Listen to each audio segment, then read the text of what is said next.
Sir ఇందాక మనం discuss చేసుకున్నట్లు trading and demat account create చేసుకున్నాం. సో నా దగ్గర ఇప్పుడు ఒక జెరోదా అకౌంట్ ఉంది. సో నాకు ఏమి తెలియదు అకౌంట్ ఎలా ఏంటి, జస్ట్ ఓపెన్ చేసుకున్నాను అకౌంట్. నాకు సిప్ స్టార్ట్ చేయాలని ఉంది. ప్రతి మంత్ నేను ఒక 5,000 పెట్టుకోగలను. ఒక మంచి కంపెనీ చూసుకుంటాను, సమ్ మీలాంటి అనలిస్ట్ దగ్గర కావచ్చు, సమ్ కనుక్కుంటాను ఒక మంచి కంపెనీ. కానీ యాప్లో నా అంతటా నేను ఎలా ఇన్వెస్ట్ చేసుకోవాలంటే మంత్లీ వెళ్ళి అంటే ప్రొసీజర్ ఏముంటుంది యాప్లో? బేసికల్గా ఎస్ఐపి అనేది సిస్టమాటిక్ ఇన్వెస్ట్మెంట్ ప్లానింగ్ అండి. అంటే ఒకేసారి లంసమ్ అమౌంట్ ఇన్వెస్ట్ చేయకుండా ఎవ్రీ మంత్ లేదా ఎవ్రీ వీక్ మీ ఇష్టం, డైలీ సిప్ చేసుకోవచ్చు, వీక్లీ మంత్లీ ఎలాగని చేసుకోవచ్చు, క్వార్టర్లీ ఏదైనా చేసుకోవచ్చు. ఇన్స్టాల్మెంట్లో బై చేయటాన్ని మనం ఎస్ఐపి అంటాం, సిస్టమాటిక్ ఇన్వెస్ట్మెంట్ ప్లానింగ్. అంటే ఈఎంఐకి ఆపోజిట్లో ఇది వర్క్ చేస్తుంది. అక్కడేమో మనం తీసుకున్న డ్యూని క్లియరెన్స్ కోసం మనం పే చేస్తుంటాం, ఇక్కడేమో వెల్త్ క్రియేషన్ కోసం ఎవ్రీ మంత్ మనం పే చేస్తూ ఉంటాం అనమాట. ఇక్కడ దాన్ని ఎస్ఐపి అంటారు. సో లంసంలో కొంటే ఏమవుతుందంటే మార్కెట్ సడన్గా డ్రాప్ అయింది అనుకోండి, రికవరీ చాలా టైం పడుతుంది. అదే మనం ఎస్ఐపిలో పెడుతున్నాం అనుకోండి, మార్కెట్ డ్రాప్ అయినప్పుడు ఎక్కువ యూనిట్లు వస్తాయి మనకు తక్కువ రేటుకి. అందుకని మ్యూచువల్ ఫండ్ ఇండస్ట్రీలో ఎక్కువ శాతం వాళ్ళు రికమెండ్ చేసేది ఎస్ఐపి అనమాట. స్టాక్స్లో కనుక మీరు ఇన్వెస్ట్ చేద్దాం అనుకుంటే ఒక మంచి పోర్ట్ఫోలియో క్రియేట్ చేసుకొని ఎవ్రీ మంత్ వాటన్నిటిని యావరేజ్ చేసుకోవచ్చు. ప్రాబ్లం వచ్చిందంటే మీరేమో లూజర్ని యావరేజ్ చేస్తూ ఉంటారు, విన్నర్ని నెగ్లెక్ట్ చేస్తారు. అలా కాదు, చేస్తే టోటల్ పోర్ట్ఫోలియోని యావరేజ్ చేసుకుంటూ పోవాలి. ఓకే, దాన్ని మనం ఎస్ఐపి అంటాం. ఓకే, సో అదే మ్యూచువల్ ఫండ్స్కి అయితే మీరు మ్యాండేటరీగా వాళ్ళకి లెటర్ ఇస్తున్నారు, ఖచ్చితంగా నాకు ఎవ్రీ మంత్ సో డేట్ మీరు కొనమని.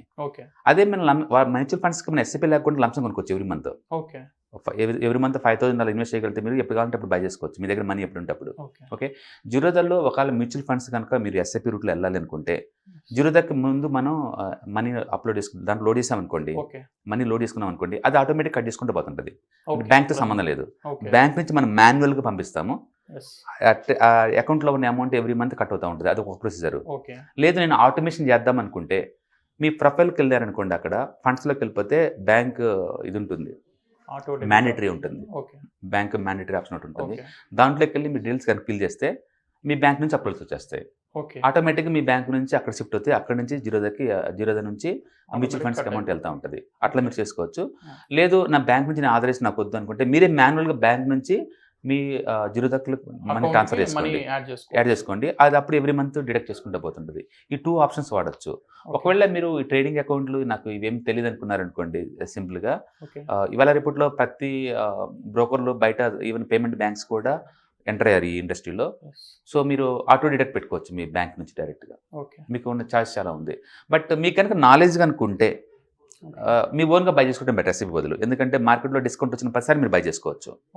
ఒకవేళ మీరు ఆల్రెడీ ప్రొఫెషనల్స్ బిజీగా ఉన్న లైఫ్లో అనుకుంటే better to go for automation. Every month SIP 1,000, 5,000 మీ డిపెండింగ్ అపాన్ యువర్ అఫోర్డబిలిటీ పెట్టేసుకుంటూ వెళ్తున్నాం అనుకోండి, బ్యాంక్లోంచి ఆటోమేటిక్ వెళ్ళిపోతూ ఉంటే మనం పట్టించుకున్న పని లేకుండా అదే వెళ్ళిపోతూ ఉంటుంది.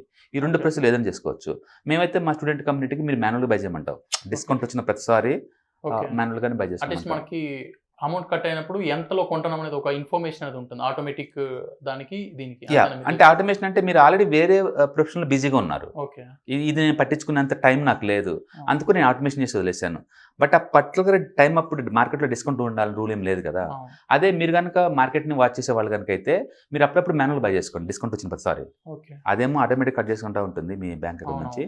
ఇదేమో అడిషనల్ కొన్ని యూనిట్స్ కొంటా ఉండండి మార్కెట్ డిప్ అయినప్పుడల్లా. ఎవరైతే మార్కెట్ డిప్ అయినప్పుడు ఎక్కువ అడిషనల్ యూనిట్స్ కొంటారో లాంగ్ టర్మ్ లో వాళ్ళకి ఎక్కువ మనీ వస్తుంది. అంతేగాని పెరిగినప్పుడు ఇలా చేస్తే కొంచెం ఎక్కువ వస్తుంది, ఎందుకంటే తక్కువ రేట్లో ఎక్కువ యూనిట్లు వస్తున్నాయి కదా. చాలా మంది అంటే మార్కెట్ ఒక 10% డ్రాప్ అయింది అనుకోండి, భయం సమ్మేస్తారు మొత్తం, ఇంకెంత దూరం డ్రాప్ అవుతుందని. బట్ మీకు అర్థం కావాల్సిందంటే మార్కెట్ ఎప్పుడు డ్రాడౌన్స్ కామన్, ఇది అప్ అండ్ డౌన్స్ కామన్. అది దాన్ని మనం అడ్వాంటేజ్లో వాడుకోవాలి తప్ప భయం వేసి మనం దూరంగా పడుకోకూడదు. అందుకని ఏదైనా మ్యూచువల్ ఫండ్ చూస్ చేసుకునేటప్పుడు మీరు క్లియర్గా హిస్టారికల్ డేటా చెక్ చేసుకోవాలి. యావరేజ్ మీద కాంపౌండ్ రిటర్న్స్ ఎంత వస్తున్నాయి, ఎవ్రీ ఇయర్ కన్సిస్టెన్సీ రిటర్న్స్ ఎంత వస్తుందని చూసుకున్నారనుకోండి మీకు క్లారిటీ వస్తుంది.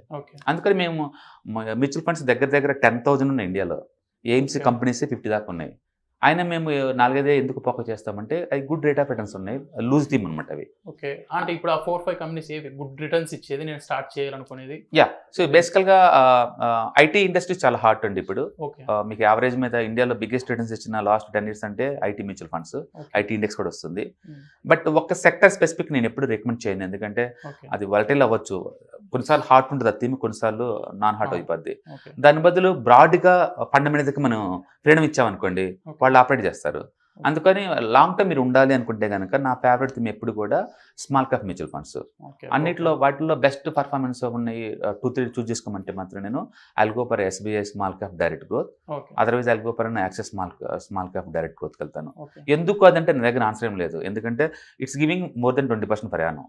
ఈ పాయింట్ ఆఫ్ టైంలో అయితే యావరేజ్ మీద 27% ఇస్తుంది పర్ యానం గత 10 years నుంచి. Small cap and SBI.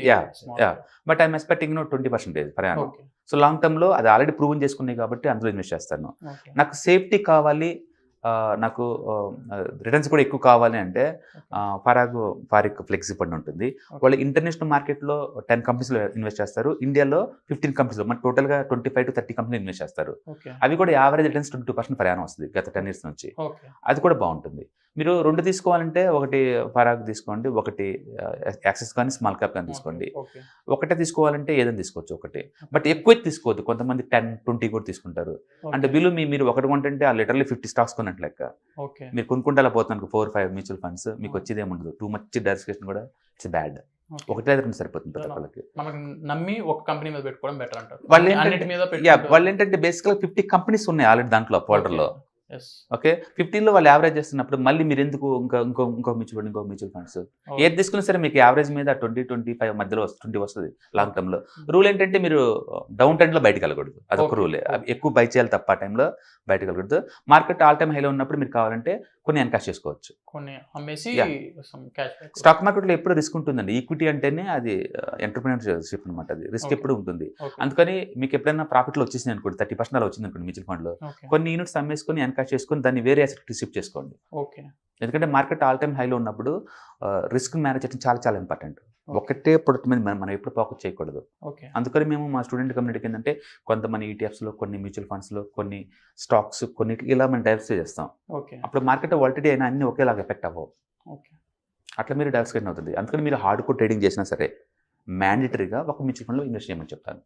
ఎందుకంటే మనం ఎన్ని తప్పులు చేసినా సరే ఈ ఒక్క మ్యూచువల్ ఫండ్ ద్వారా కెరీర్ ఫినిషింగ్ సక్సెస్ఫుల్గా ఎండ్ అవుతుంది అనమాట.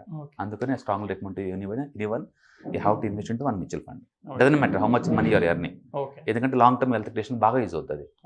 But don't expect more than 25, అది అందుకని దాటది ఎట్టి పరిస్థితుల్లో. ఓకే, ఈటీఎఫ్స్ అనుకోండి, ఈటీఎఫ్ ఇంకా చాలా ఎక్కువ వస్తుంది. ఈటీఎఫ్లో పొజిషన్ ట్రేడింగ్ చేయడం ద్వారా. మ్యూచువల్ ఫండ్ ఏంటంటే 1 year లో క్లోజ్ చేస్తే మీకు 1% ఎగ్జిట్ లోడ్ వేస్తారు పెనాల్టీ కింద. అందుకని 1 year లోపు మీరు దాన్ని క్లోజ్ చేయడం కష్టం అనమాట. 1% వదిలేసుకోవాలి మీరు. ఈటీఎఫ్లో అలాంటి హెడేక్ ఏం లేదు. అందుకని మనం anybody can trade and investment ప్రోగ్రామ్లో మనం ఈటీఎఫ్ చూస్ చేసుకున్నాం. ఏంటంటే you can save the 1%. So friends చూసారు కదా, అసలు trading account and demat account జెరోదాలో మనం అసలు సిప్ స్టార్ట్ చేయాలి ఎలా అనే ప్రొసీజర్లో చాలా సిప్తో పాటు ఇంకా చాలా వాల్యుబుల్ ఇన్ఫర్మేషన్ వచ్చిందనమాట. ఏ కంపెనీస్ మీద ఇన్వెస్ట్ చేయాలి అనేది కూడా ఇన్ఫర్మేషన్ వచ్చింది. థ్యాంక్స్ ఫర్ వాచింగ్, అండ్ ఈ valuable information me friends and ఫ్యామిలీతో షేర్ చేసుకోండి. Thanks for watching. నెక్స్ట్ వీడియోతో మళ్ళీ కలుద్దాం.